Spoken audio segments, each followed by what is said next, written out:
Hello, my name is Genevieve, and I'm a former federal employee. I took some time off during COVID when everything kicked off, and to raise my kids. I have a 2-year-old, so I'm spending some time with her, but still debating whether or not I'm gonna go back.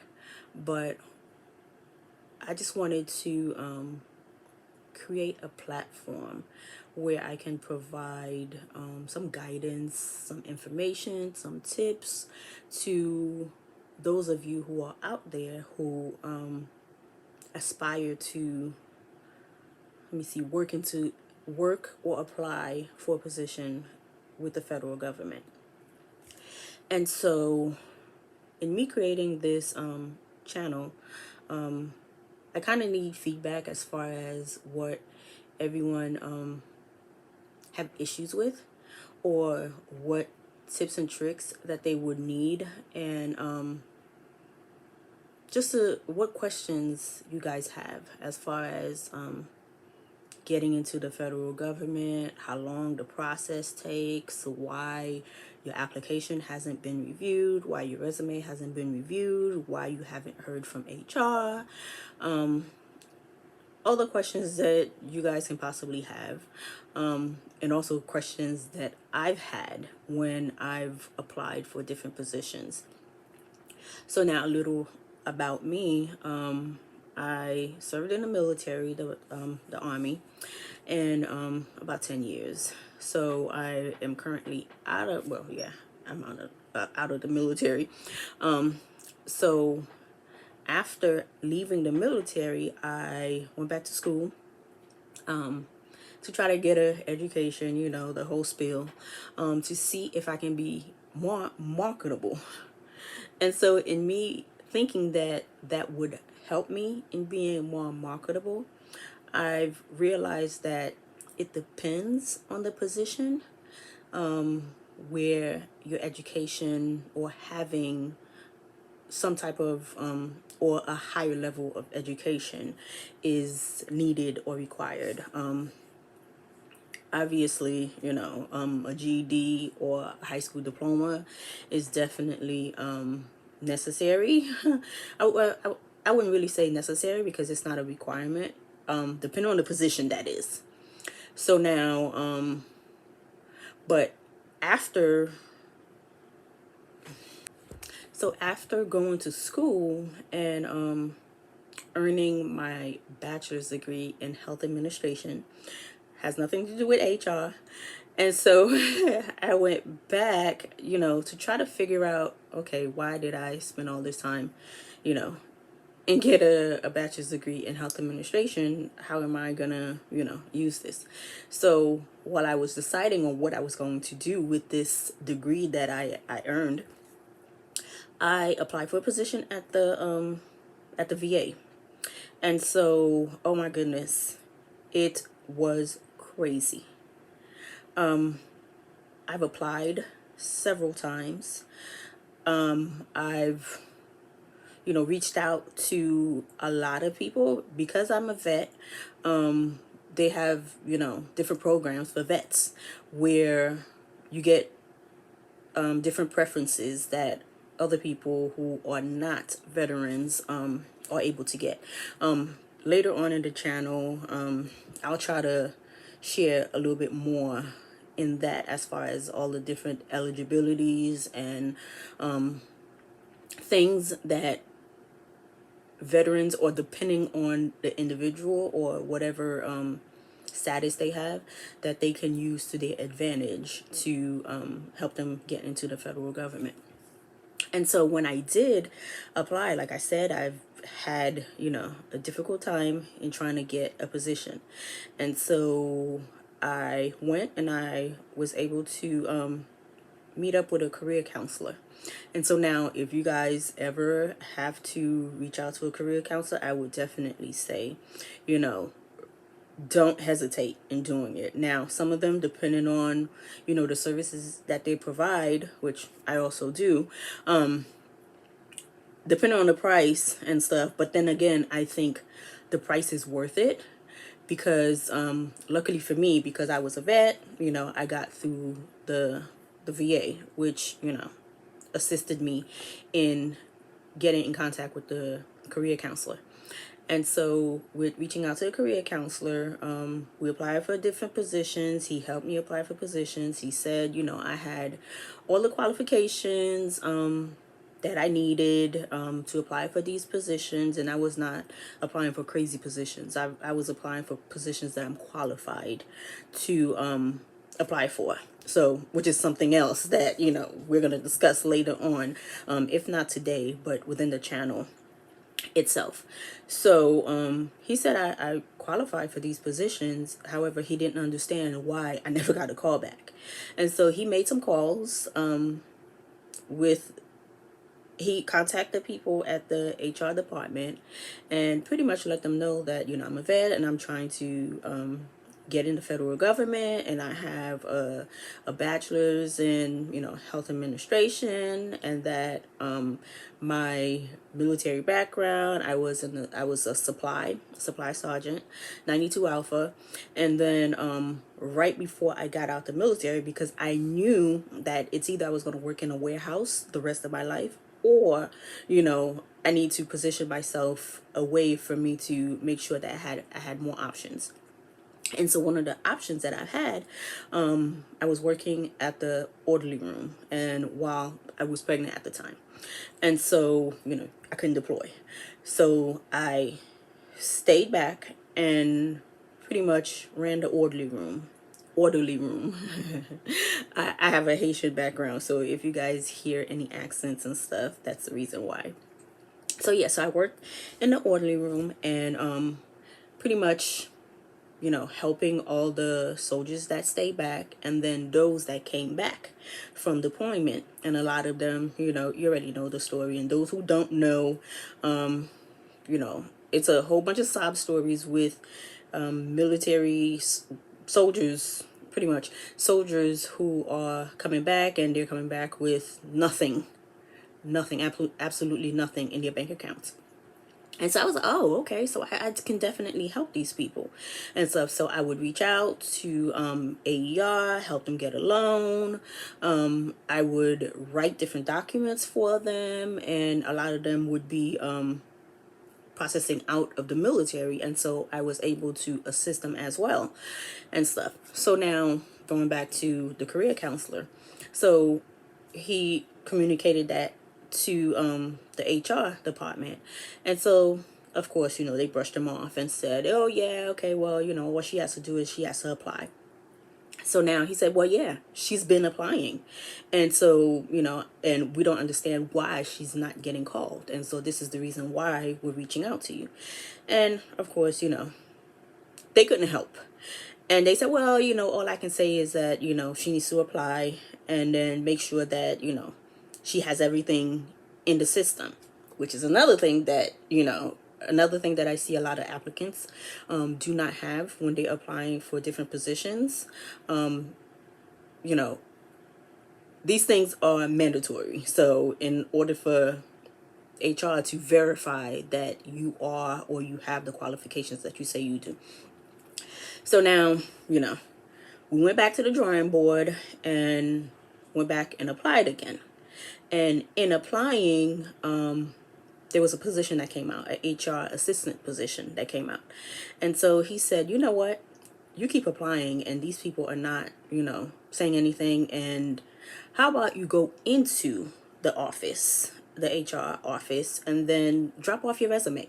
Because they have this program where if you're a vet, that they can assist you in getting different jobs. I didn't know that most of the jobs that they assisted you with are pretty much cleaning up or janitorial positions. Nothing wrong with these positions, but that's not, what was in my plan to do, especially since I just graduated college and I'm thinking, I have the education, I have this, a bachelor's. I thought I was, educated to the point where, I should be able to get a job with the federal government. So I went to the HR office, and then I spoke to the HR specialist there. And then she looked at my resume and she said, oh, well, I don't understand why you're not able to get this position. And I said, that's why I'm here. And then she says, well, let me see. So she's reviewing my resume, which the career counselor assisted me with. She reviewed my resume, and then she said, I don't see why you shouldn't be able to qualify. And I was like, yeah, again, that's why I'm here. And I know that you guys have an HR assistant position that I've been trying to apply for. So, I just wanted to drop off my resume and stuff, and, and see if you guys can review my resume against the position to see if I can be a perfect fit or a good fit for the position. And then once I did that, then she told me, okay, sure, I'll take your information, got your resume. So now I thought that was it, because the way, she didn't give me any hope that she was going to push my resume forward. So I sat back and waited. A few days later, someone from the HR department called me, and they said, hey, we have a HR assistant position that opened up, and we received your resume from the HR specialist, and so we were wondering if you were interested. Heck yeah, I was interested. And so I said, oh my goodness, I tried to contain myself. I was like, oh yeah, definitely, yeah, I'm still interested. And then they said, well, if you're interested and you want to come in for an interview and stuff, just let me know when you're available. I was like, well, I would definitely have to check my schedule, but you know what? How about I try to shift some things around? I had nothing on my schedule. I was like, how about I shift some things around and, and then see if I can come in, this week. And then they said, oh, great. So we have something, tomorrow. I said, oh, okay. Tomorrow sounds good. Now, I wasn't prepared. I mean, yes, I was prepared, but I didn't expect them to call me right away and for them to tell me to come in for an interview. So now I wasn't able to prep, do any interview prep or anything, as much as I wanted to do. So I went online and stuff and tried to see what kind of questions they would be asking and stuff. And then I looked at the position again and to see, what possible questions that they could ask or that they're going to ask during the interview. So I did my little review, went to the interview and stuff. I aced it. And so, I guess you also have to have some type of personality when you're applying for these positions. Yes, the managers, they want someone who is qualified to perform or qualified to work in these positions. However, if they also need someone who they can relate to. Not necessarily relate to. They also need someone that they're not going to have a difficult time adjusting, or for the team to be able to adjust with that individual as well. So that's very important. So again, like I said, I aced the interview. They asked different questions and stuff, and oh my goodness, I was nervous as hell. And but I try to contain my nervousness, and depending on the questions, I would kind of add a little quirkiness to answering the questions, and for the questions that I didn't know that I didn't do, because the federal government on the civilian sector, HR is different than the HR when you're in the military. And so I told them that. I was like, because the HR specialist mentioned that. So I figured, hey, let me act like I know something. So then I told them, yeah, although I've worked in the military and I worked as HR in the military, although that wasn't my MOS. But I think, I'm a quick learner, and I think that I can definitely, be able to pick up or catch up on whatever it is that you guys, need me to do, learn the systems, whatever systems you guys are using, and so forth. So they said, okay, well, you know what, so yeah, so we have a few people that we're gonna interview. Of course, that's what we say. We have a few people that even if we have people that we're interviewing, or we don't have people that we're interviewing. So they said we have a few people that we're interviewing. So if if we see that that we want you, we'll call you, we'll give you a call. And so I was like, okay, well, I really appreciate you guys taking the time to interview me and so forth. So do you know approximately when you guys would be reaching out to people? And then they said, well, we're not sure, but this week. So I was like, okay. So now I leave, and then right when I was leaving, the HR officer there, she was like, hey, do you have a reference? I was like, oh, yes, I do. So definitely, if you're going for any interview, make sure you have your references available. So I said, yes, I do. So I dropped off my references, and I hurried up and called my references and told them, hey, somebody, you're going to get a call. So please make me walk on water. And of course, they called and they made me walk on water. And then, so I got the position. And so I started off, as what was I? I started off as a GS6, at the VA. And so I, worked, performed, and so forth. But I wanted to kind of get a higher grade level because I knew, hey, did 10 years in the military. I had soldiers. I, felt like I did a lot in the military. And then I knew that I can handle a lot of responsibility. And I pretty much knew my value, knew my worth. But I wasn't afraid to start at the bottom. So whoever is listening to this and is thinking about applying for a position, but thinking, hey, this is, too low of a grade for me, you better just get yourself in the federal government and then work your way up. So going back to my story, got in, and I think maybe 6 months later, a position came up. So I applied for that position right when I was in. I didn't wait. So I applied for that position, and it was a training program, a HR training program. So I was like, oh, yes, I'm definitely applying for that position. So they called me. So now, mind you, while I was working with the VA, and prior to me working with the VA, I had applied at so many different places, and a few of them called me. However, the VA was paying more than the other agency. So I applied, and when I applied, I got a call. I was like, oh my goodness, wow, okay. So how they say, when the blessing starts, it comes in 5,000 folds, and that's what it did.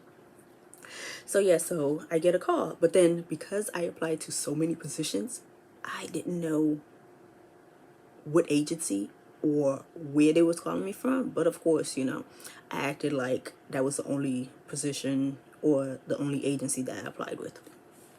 So yeah, so called, and I asked them, what what was the position again that you're calling me about and stuff, because I know I've been having problem with Usajobs, so I just want to make sure and stuff that I get myself ready for the interview. So they told me, so I went back and reviewed my application, reviewed the questions, the assessment questionnaire, which the questions that they ask you after you fill out the application, and you're supposed to answer all expert level, but there's a caveat to that. So I answered those questions correctly and stuff, and so they called me. So I went, reviewed those questions, and in me reviewing the questions, I realized the questions that they're gonna possibly ask me, and it was a phone interview. So actually no, not phone, but we did a video. So we did the interview, and then during the interview, nervous as all get up, but I acted like I wasn't. So yeah, so during the interview, the guy that was interviewing me was asking a whole bunch of questions, and then I told him, my history, military background, and then I applied. I'm working with the VA right now, but then I wanted something a little bit challenging, and then I saw that this position would definitely equip me with the tools and skills that I needed to push my career further in HR. And so he was like, okay. So yeah, he asked me, all the questions relating to HR, and then the ones that I couldn't answer, I tried to give him an answer to the best of my abilities. And of course, I had to have some type of personality. And so he was like, okay, well, I got your information, and, we have a few people that we're interviewing, which, I found out that they did, because it was like I said, a training program where they were trying to get a whole bunch of HR assistants, HR specialists, and training them, to pretty much run a HR department later on in the future. So yeah, applied, interviewed, and then he told me that, he had more people that he was going to interview, and he would give me a call back. And of course, that's the same question. Hey, so I know you said you're going to give me a call back. So about how long should I expect something if you guys are going to call me? And then he said, well, I can't really tell you because we have a lot of people that we're interviewing, but all I can say is that we're trying to get everyone here in enough time for them to go through the training program. So I said, oh, okay. So that seems like, in a month you guys might be calling. He was like, no. It'll be sooner than that. I was like, oh, okay. And then I was like, okay, well, I look forward to hearing from you. Hopefully I do hear from you, because I'm really interested in this position, and I think that I would definitely be a great fit and so forth. So I went back and sold myself again in the interview.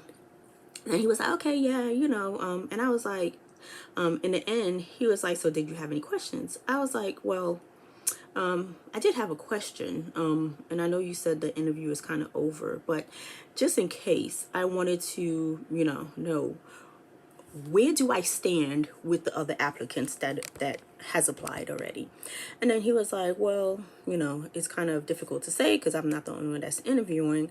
However, you have a good chance. I was like, oh, okay. I was like, okay. All right. And then he was like, yeah, so, don't want to try to divulge too much, but, if anything, we'll give you a call back. I was like, okay.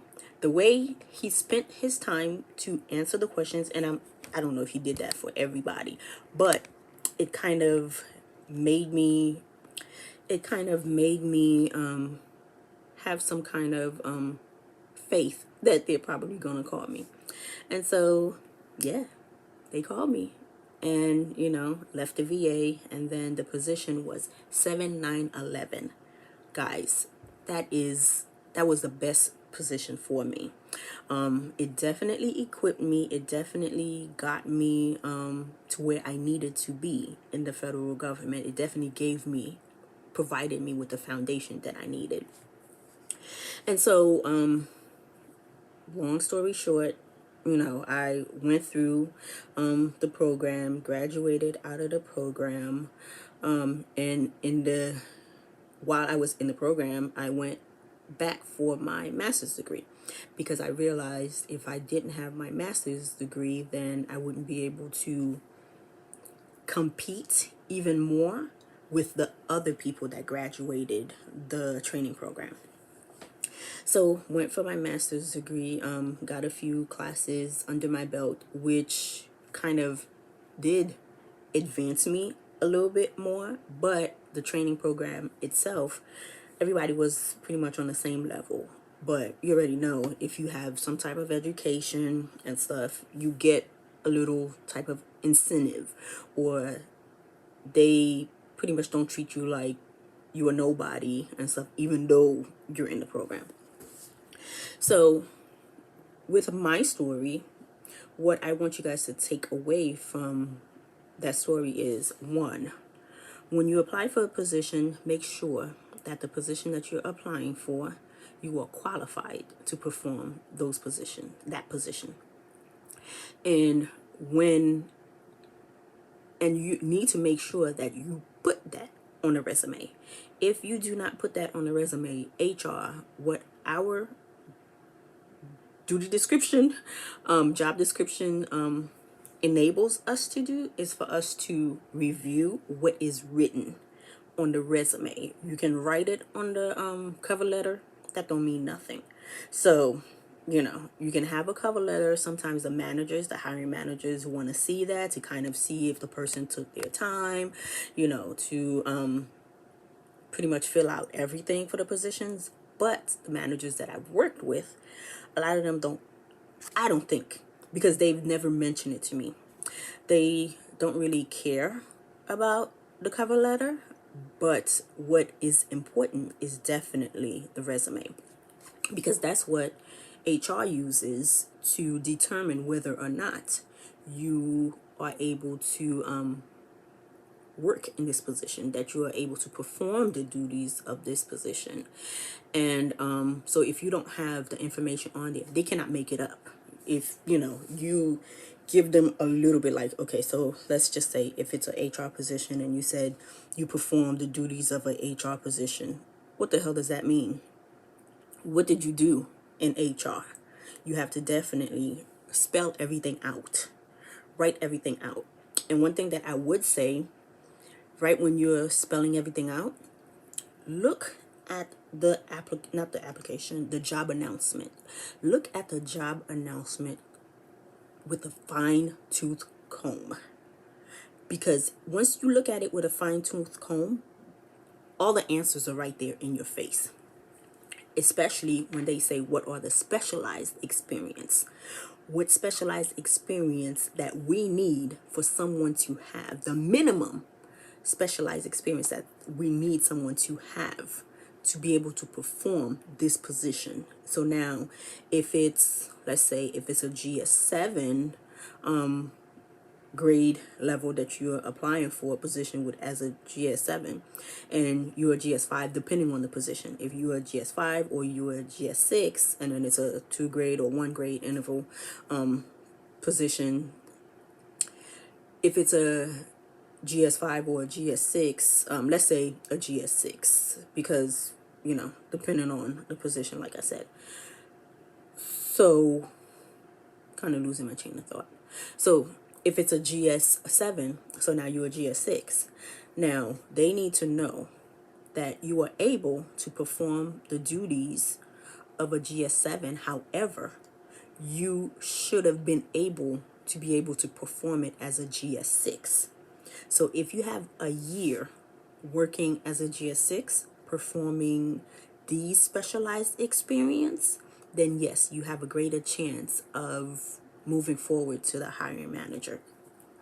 But the mistakes that I see a lot of applicants make is that they do not. I don't know if they look at the specialized experience. I don't know if they look at the job announcement. They just see a position is open and they say, oh, I'm going to apply. They don't qualify for it, but then they apply. You're wasting your time, because, you could have been applying for a position that you were qualified for, but instead you wanted to spend time and, complete the whole application process. Depending on the position, it can be long, time consuming, but if you don't have the specialized experience, if you don't meet the specialized experience and you apply for this position, you are not moving forward, because that's what we look for. So you can have your resume, and you're saying that you're doing all these different things, and none of it relates to what we're looking for, and none of it can fit within what we need for the specialized experience. So again, HR. So of course we said you cannot say you know, perform the duties that, you know, HR specialist and so forth or whatever. You can't say that. You can say, you know, if it's HR, you've reviewed resumes and stuff, and then the specialized experience would probably mention something like reviewed, edit, and reviewed, edit applicants' resumes and so forth, or you've reviewed the classification standard, you reviewed, you know, the PDs, you reviewed different things. So if within it you do not put that you reviewed, you know, resumes, or you reviewed some of the duties of an HR specialist, and you just talk about craziness that you did, that you filed paperwork, okay? When you filed the paperwork, did you review the paperwork? So that, I'm assuming, for you to be able to really file the paperwork, you would need to review it to see the information on the paperwork, even if you're skimming through it, to see where you would file the paperwork in. So you definitely have to provide more information, not just, you know, the basic. And don't think that, yeah, we're gonna make it up for you. No, we won't. Some may kind of see what you're getting at and kind of push you forward because they can't find anybody who is close to meeting it. But then there are some who are like, well, specialized experience is not written on there. Because it's not written on there, you are not going anywhere.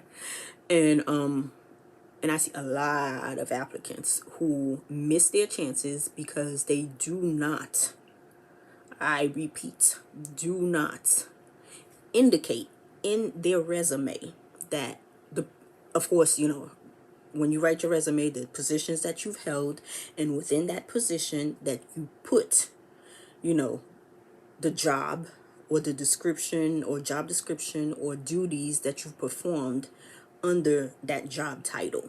So now, if it's HR, you're putting HR stuff in. You did, you were a legal assistant.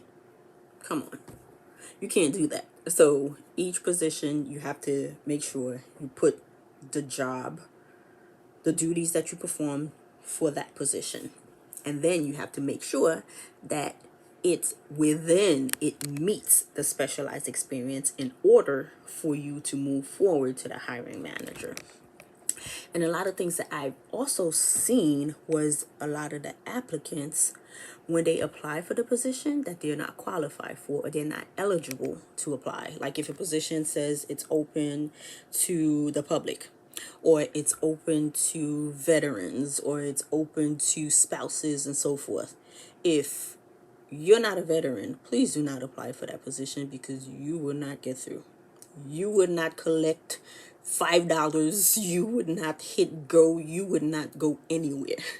So make sure, whatever position that you're applying for, that you are eligible to apply for that position. You need to look at everything. If you see that they're asking, you know, if you're a federal employee, and you know dang well that you're not a federal employee, no need to apply for that position. Apply for positions that you are eligible to apply, and also for positions that you are qualified to apply. And going back to what I said with me answering everything on as an expert level. Now, that requirement is needed for the system. So the system will review each person's application, the responses that they provided on the assessment questionnaire, and then they will determine where they meet as far as their level of qualifications. So if they're at the way we do it, we it's like a scale that we use. So 90 and above, they're, you know, at a higher level. I'm forgetting the term. And then 80 and above, 80 to 90, and then 70 and, you know, 79. So that's how they're graded or ranked. So of course, people who are at the higher level, who are at the higher qualification rate from 90 to 100, their applications are going to get reviewed first. And then if they cannot find anyone, or depending on the manager, or depending on the HR office, if they can't find, or they only found one or two applicants within that that group, it's the referral list that we print out. So if you don't meet that, if you're not 90 and above, then they'll go down to 80 and 90.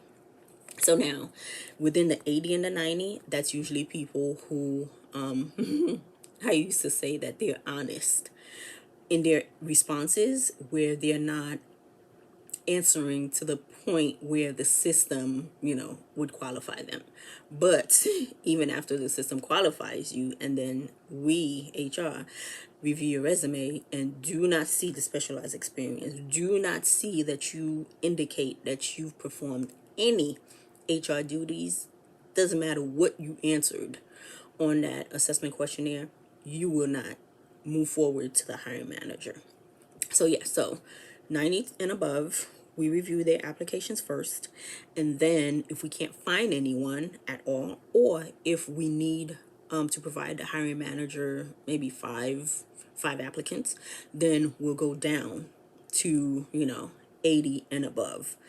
And then if you can't find 80 and above, then depending on how desperate the hiring manager is, or HR, they'll say, hey, go down to the 70s list. And so the 70s list is, it's not a good list that anybody would want to be in, because, by then it's kind of like you're their last resort. And that doesn't mean that you are, what they need, that you meet all of the qualifications, but because you pretty much cheated yourself, or you didn't realize what the question was asking, or or whatever, it can be so many things. So make sure that you review the application, make sure you review the assessment questionnaire to make sure that you're answering the questions honestly, truthfully, because it will be reviewed. Your resume, that is, will be reviewed by the by HR. And if HR determines that you do not meet the specialized experience, the qualifications and stuff, you won't go anywhere. And then they would have to, re-announce the position. So oftentimes you'll see that they just put out a position, and then you're waiting for them to contact you and stuff, and then next thing you hear, the position is open again. That's because they couldn't find anyone. So because they couldn't find anyone, they re-announce the position. And sometimes they re-announce the positions using different eligibilities. So if it was open to the U.S. public, and then, but usually when they do one that's open to the U.S. public, they also do one for veterans and stuff. And the U.S. public can meet anyone, can be anyone. And those who are veterans can be anyone, but can also be veterans who are also federal employees. So, that's something else that you have to consider. And it doesn't, it also means that if you're in the federal government and you see a position that's open to, all U.S. citizens, is open to the public, and then that doesn't mean that you cannot apply for that position. Yes, you can apply for that position, and you have a higher standing because you're already in the federal government. More than likely, they're going to pick you because you already know the system, depending on the agency. You already know the system. You've already been vetted. You already, had your background check and so forth. And it'll be easier for them to bring that individual in as opposed to someone off the street, someone who hasn't, been working in the federal government. So what else can I say? So yeah, make sure you are eligible to apply for the position.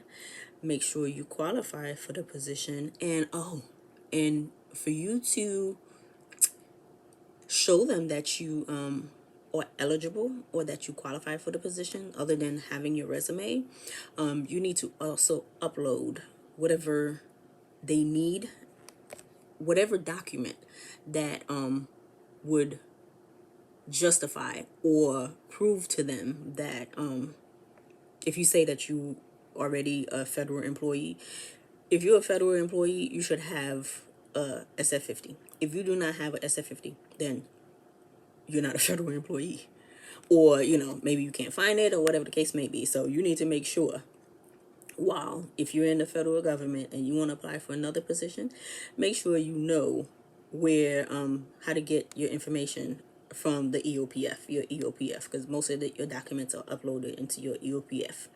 And if you can't get it, then you can ask HR and they'll help you get into the system, or they'll provide it to you.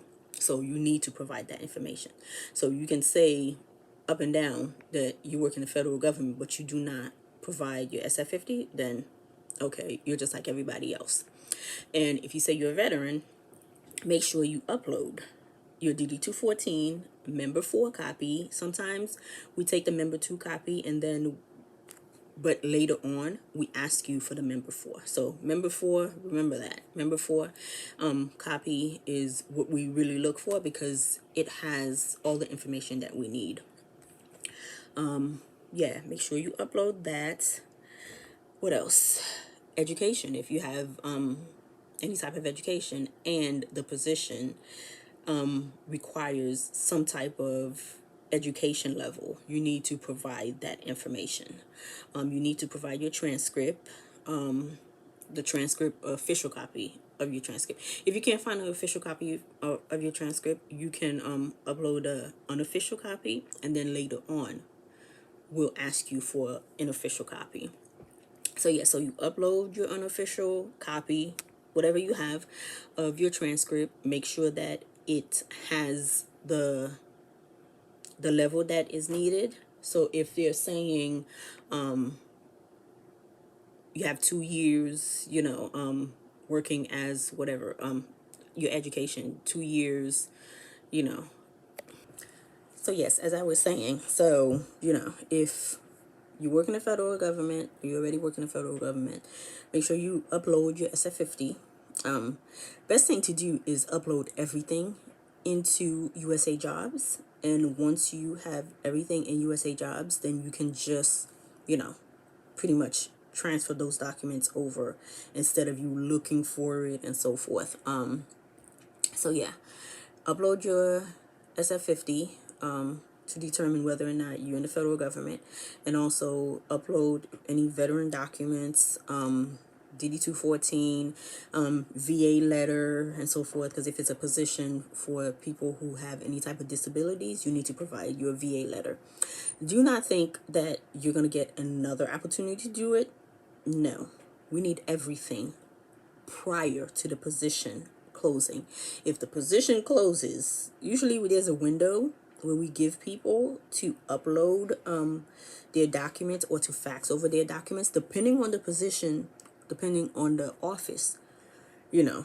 We'll say that we do, but then yeah, I would advise that if you are interested in a position, make sure you upload every single thing that you think can help your application, that will help your eligibility, that will help you get this position. What else? I wrote down some notes and stuff that I can discuss. I mean, there is so much. So, please give me some feedback. Let me know if, what I'm providing has any value, and if I'm just talking, to thin air. I mean, I'll determine if I'm talking to thin air if nobody's reviewing it or if nobody's commenting under the video. But yeah, I would really like to know what, questions you guys have and stuff, and whatever questions you have, make sure, you put it down on the comment section. Of course, like and subscribe, because if no one likes this video or no one is viewing this video, then it's like, okay, Genevieve, nobody really nobody needs help in trying to get into the federal government, because everybody know what to do and stuff. But I've seen several applications and resumes where it says differently. So please provide some information and stuff. Comment, like, and subscribe, so I can, see if I should continue, or, if I should just stick with doing just coaching, because I also do career coaching, where I do one-on-one. I assist people with writing their resumes and filling out the application and the assessment questionnaire, because those things can definitely be tricky, because if some of the questions on the application, have you served in this position at this capacity and so forth. If you're not answering those questions correctly, and even if you think you're just going to say yes and then you don't, like I said, you're wasting your time, but you're not going to move forward. So I think if anybody is applying for a position, that they actually are applying to a position that they actually want to get the job for. So I don't know who would want to waste their time just filling out applications, because it's time consuming. So, okay, let me see.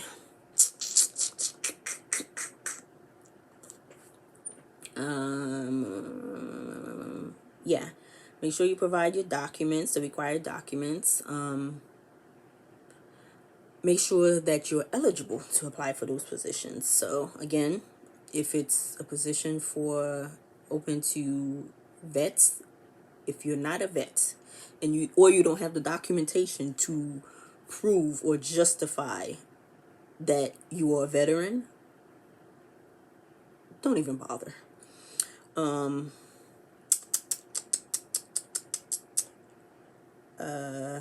Yes, the best qualified. So 90 and above, that's best qualified. And then 80 and 90 is qualified, and 70 minimally qualified. Let me see. There is so much, guys, so much that I can provide. But I mean, if I don't know what you guys want to know and stuff, then I can't really provide it.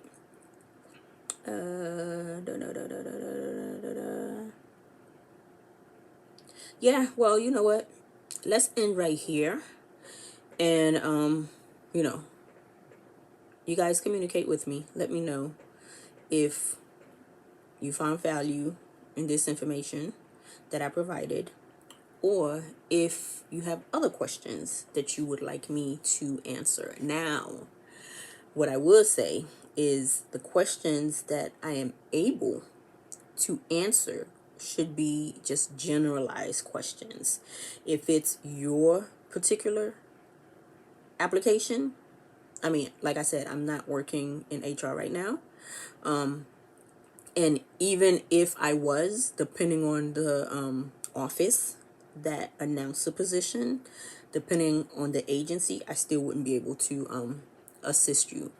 However, if you have a question as far as, you need help with writing your resume, you don't know, how to even begin writing your resume, you can reach out to me and stuff, and, I'll see if I can provide some one-on-one coaching. And because the information that I'm going to provide and stuff is intensive and would definitely help you get to where you're going, it's not free, because it is my time. It is, that I'm pretty much reaching back and stuff to things that I've noticed and stuff, and to try to provide tips and stuff, and then to kind of answer whatever questions you guys have. And not only am I able to help with writing and resumes and filling out that application, the assessment questionnaire, I can also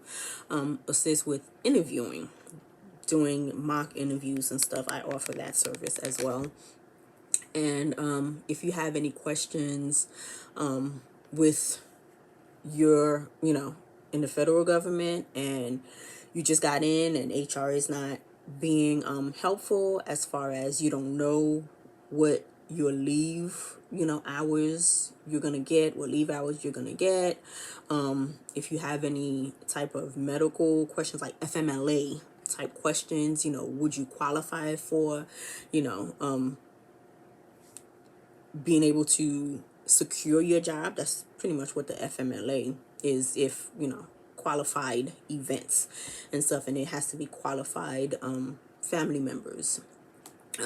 So if you have surgery, or you're about to have surgery and you can't work and stuff, so you would need justification from your doctors, and then you provide it to your hiring manager, and then your hiring manager would pretty much most times honor what the doctor is saying. And oftentimes, even if they can't honor it, or they don't want to honor it because they want to be whatever, there are things that you can use, to your advantage and stuff. So reaching out to me, I can definitely guide you with that. I also, not only have I worked in reviewing resumes and writing people's resumes and helping them with applying, for different positions, I've also worked in employment and labor relations. So I know, most, I don't want to say all, most of the rules that applies to federal employees.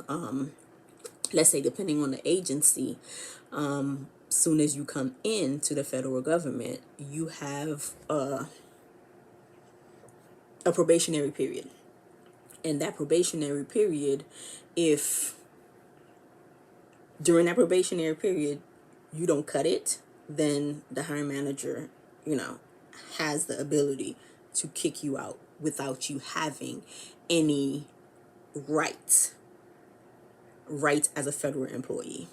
So, if you guys need some information with that, again, if it's generalized, I'll try to answer it to the best of my abilities. But if it's something that you're dealing with yourself, and you kind of want someone to, give you some advice, some guidance, what you need to do and so forth, yeah, definitely reach out to me, and I can provide some one-on-one coaching. Again, this video, I think might be way too long. I'm gonna edit it, try to cut it down, take out some of the fluff. But if you guys have any questions, please comment down below. Let me know what your questions are, and then I'll try my best to answer them. If you have personal questions, you can also comment down below and stuff, and then I'll just reach out to you and let you know, to go to my website, to, so forth. Give me your information, your email. Here's my email and stuff, and, so we can talk and then see if you need my assistance, and, and you determine whether or not you can, if you want to pay for my services. But then again, I guess you can get that from anywhere, but I don't know. But you can go through if you're already working in the federal government, yes, you can go through your employment and labor relations department, and then they would assist you. But while working in the federal government, our role in employment and labor relations is pretty much to cover or protect the agency. So if you need something that the agency is doing, and that we see that maybe a problem later on and the agency is really, gonna get themselves in trouble, then, we'll speak to the hiring manager, we'll speak to the managers, supervisors, and so forth, to pretty much let them know, hey, you better be careful, because you're definitely gonna put, this agency in hot water with the MSPB and stuff, the Merit Systems Protection Board. And if they're, doing something that violates any of that, yeah, we'll let them know. However, if it's something you're, not getting along with your supervisor and stuff like that, yeah, most times it's the benefit of the agency, not really the benefit of the employee, if you get what I'm saying. So, if you have any questions relating to that, then, definitely reach out. But like I said, if you have any questions, comment down below. Please like and subscribe so I'll know that I'm actually providing value. And this video is probably longer with me doing my little intro, because I want to make sure that I give you guys the gist of where I came from, my background, and how I actually relate to a lot of you guys out there when I first was trying to apply to get into the federal government. I know it's difficult. I know it can definitely be time consuming, frustrating, and stuff, because that whole hiring process, it takes forever. And it's not HR's fault that we're doing that, but it's a process itself. We try our best to try to get, everything through. But while we announce your position or the position that you're applying for, we're announcing for several other positions, and we're doing, so many other things. So it's not that HR is lazy or HR doesn't want to work or HR don't know what they're doing. It's because, we're usually pretty busy. And most HR offices that I've seen, one HR specialist would probably be working several departments, and within that several departments there'll be several positions, several vacancies that they're trying to fill.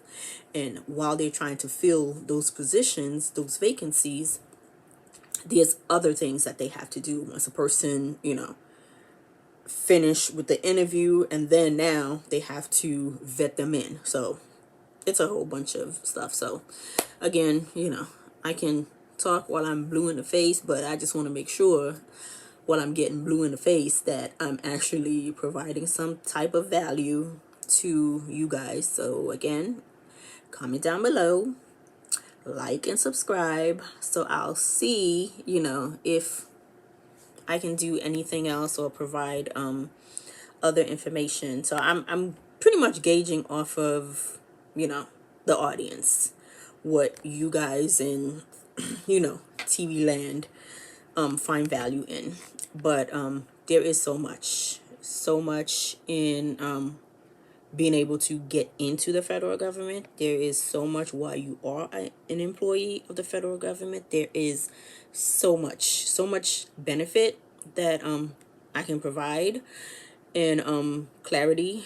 I can provide clarity. I can provide tips and tricks and so forth. So just let me know what you guys are interested in hearing, learning, and I'll make sure to come back and post some more videos.